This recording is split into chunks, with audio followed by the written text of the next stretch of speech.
Questa è la Torre Bissara, ci troviamo a Vicenza.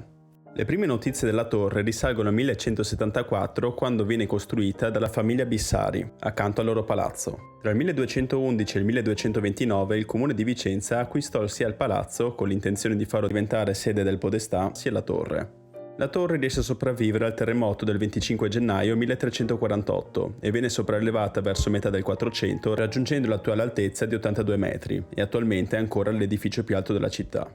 All'interno della torre, usata come torre civica, vengono collocate 5 campane. Nel 1378 viene collocato sulla torre il primo orologio meccanico della città, anche se verrà modificato più volte nel corso dei secoli. Dal 1744 al 1885 sono presenti 2 quadranti per segnalare il sistema di misurazione all'italiana e alla francese.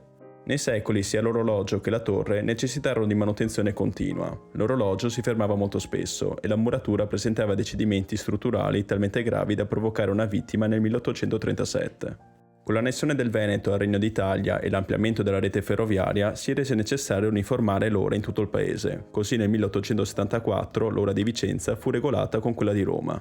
Alla base viene collocato un monumento ai caduti, sormontato da uno stemma e un gruppo scultoreo della Madonna.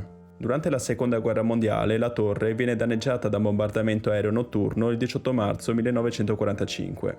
Negli anni successivi la cupola viene ricostruita leggermente diversa dall'originale. Nel 2002 la torre viene restaurata sia dal punto di vista statico che dal punto di vista estetico. Oggi quindi possiamo apprezzare i colori originali dei fregi, delle decorazioni e del quadrante dell'orologio.